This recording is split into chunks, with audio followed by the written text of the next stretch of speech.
America ఆంక్షలు ఎదుర్కొంటున్న Russia, Iran చేతులు కలిపితే ఏం జరుగుతుంది? ప్రపంచ వాణిజ్య మార్గంలో మార్పు రాబోతుంది. ఈ రెండు దేశాలు పాత మార్గానికి బదులు రైలు మార్గాన్ని ఏర్పాటు చేస్తున్నాయి. దీనికి అజర్బైజాన్ కూడా తోడైతే భారత్కు కూడా లాభమే ఉంటుంది. భారతదేశం నుంచి సరుకులు మధ్య ఆసియాకు, యూరోప్కు అతి తక్కువ టైంలో చేరుకోగలుగుతాయి. సరుకు రవాణా సమయం సగానికి సగం తగ్గుతుంది. భారతదేశం నుంచి సరుకులను ఇరాన్, అజర్బైజాన్ మీదుగా యూరోప్కు మరియు రష్యాకు చేర్చే మార్గం ఇది. ఈ ప్రాజెక్టులో భారతదేశం నుంచి సముద్ర మార్గం, మిగిలినది రైలు మార్గం ఉంటాయి.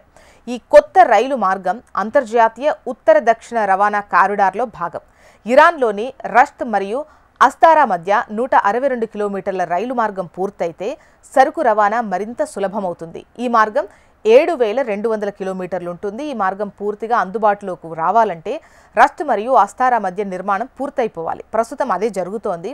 రష్యా ఇచ్చిన లోన్తో ఇరాన్లో పనులైతే వేగంగా జరుగుతున్నాయి. ప్రస్తుతం సరుకు రవాణాకు 37 రోజులు పడుతోంది. రైలు మార్గం కంప్లీట్ అయితే 19 రోజుల్లోనే సరుకు రవాణా అవుతుంది.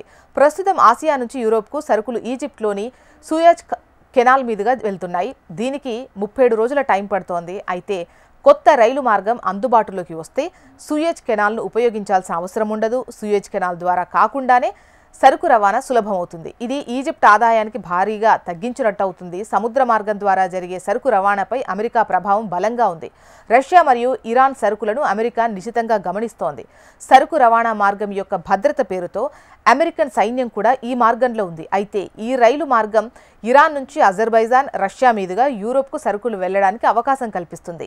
రైలు మార్గం నిర్మాణం పూర్తయితే ప్రపంచ వాణిజ్య రంగంలో ఇరాన్ మరియు రష్యా ప్రభావం పెరుగుతుంది. అయితే ఇజ్రాయెల్తో సహకరించే అజర్బైజాన్ను వెనక్కు నెట్టడానికి ఓవైపు ఒత్తిడి ఉందని కూడా నివేదికలైతే వస్తున్నాయి. ఈ మార్గం అందుబాటులోకి వస్తే చమురు, గ్యాస్, ఉక్కు, ఆహార పదార్థాలు మరియు యంత్రాలు వీటన్నింటినీ ఈ మార్గం ద్వారానే రవాణా చేయొచ్చు. చైనా, ఆఫ్ఘనిస్తాన్, భారతదేశం, పాకిస్తాన్, బంగ్లాదేశ్, మయన్మార్ వంటి దేశాలన్నింటికీ ఈ రైలు మార్గం సరుకు రవాణాకు లాభదాయకం. అత్యధిక లాభం మన భారత్కు మరియు ఆఫ్ఘనిస్తాన్కు ఉంటుంది. మరోవైపు అమెరికా ఆంక్షలను అధిగమించి సరుకు రవాణా చేయగలగడం రష్యా మరియు ఇరాన్లకు ఉన్నటువంటి ప్రధాన ప్రయోజనం అని చెప్పొచ్చు.